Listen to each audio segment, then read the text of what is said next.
Dear stranger, I don't know you and you don't know me, but I know deep down this message was made for you. There might be something burrowing inside you that you feel called to do. You feel it in your chest, in the quiet moments, something pulling you towards your hopes, but at the same time you feel stuck.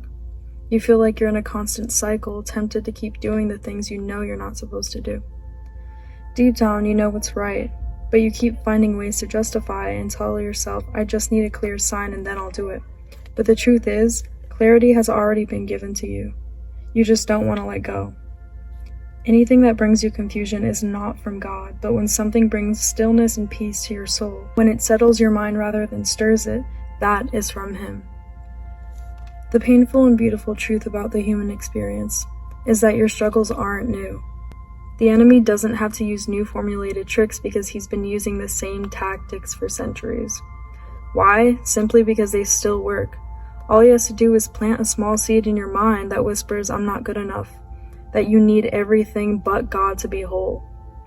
And if you don't have a strong foundation, you will start to believe those lies. You start chasing things that were never meant to fill you. When we let our emotions lead us without the truth beside them, we start making choices we regret. We act on our fears, shame, and loneliness. We act without thinking, without praying, without talking to anyone. And then we find ourselves further from the peace we once had. The world offers things that feel good in the moment, like dopamine, approval, distractions, but they always fade away. And the second they fade, you feel that uncomfortable feeling of emptiness yet again. It's like pouring water into a bucket full of holes over and over again. It will never be filled. For me, the only thing that ever fixed that and filled my bucket was Jesus. You might not believe, but something still brought you here. Something brought this message to you because you need it. I speak to you not as someone who's always had it together, but as someone who's lived this. I fell off. I stopped posting. I was going through something that took me far from where I knew I was supposed to be. For me, it was the need for approval, the hunger to be accepted, understood, and chosen. That desire is human, survival-based even. We are wired for connection, but we need to be aware who we choose to connect ourselves to. I'm writing this letter because I finally broke out the cycle. I hit rock bottom, and the thing about rock bottom is, once you're there, the only place you can go is up. But you can't build a new life on shaky foundations. And for me, that has been God. I know He gives us unconditional grace, and that is the only thing keeping me going. There's a story about the prodigal son, and he asked his father for his inheritance, ran off with it, and wasted it all. He hit his lowest point, and he was alone, starving, and broken, but he finally came back to his father, and he was ashamed of himself and ready to beg for mercy. But all his father did was ran to him, threw his arms around him, and threw a celebration, not because his son was perfect, but because he came back. That's how your Father in heaven sees you. He leaves the 99 for the one, for you.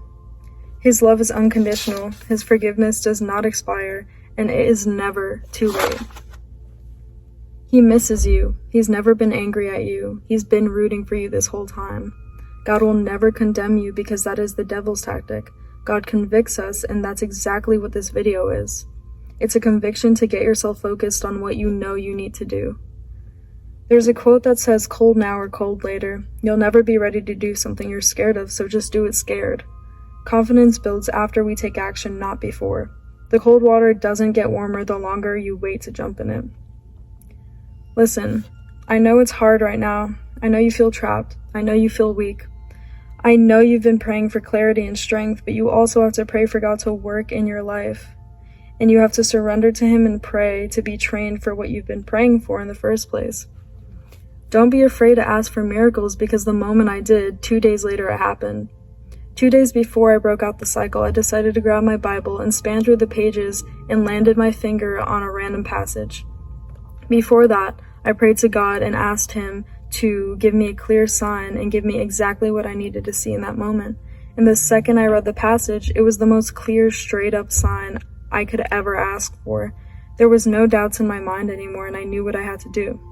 He gave me the courage to tell someone because I went through it alone. Do not go through it alone.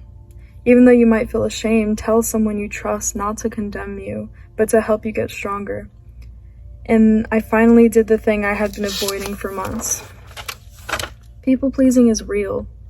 And I know you put everyone else first, but it's time. It's time to choose you. Choose God and let Him work through your life like He did me. And when you do, yes, at first it might be hard, but He'll protect you. He'll open up doors no man can shut. All He wants is for His child to come back home.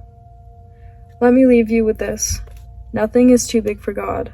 Nothing is too messy or too broken or too far gone. He can change your entire life in 24 hours, and I know this because it happened for me. And if it happened for me, it can 100% happen for you. You just need to have faith. Remember, this is your life. No one else lives it but you, so stop giving people control when you're the one that has to face the consequences. You are not stuck, you're just being called to a higher place. I love you, and I made this for you, and if you're still here, it's because God worked through you. Remember, He's still waiting for you, so just come back home.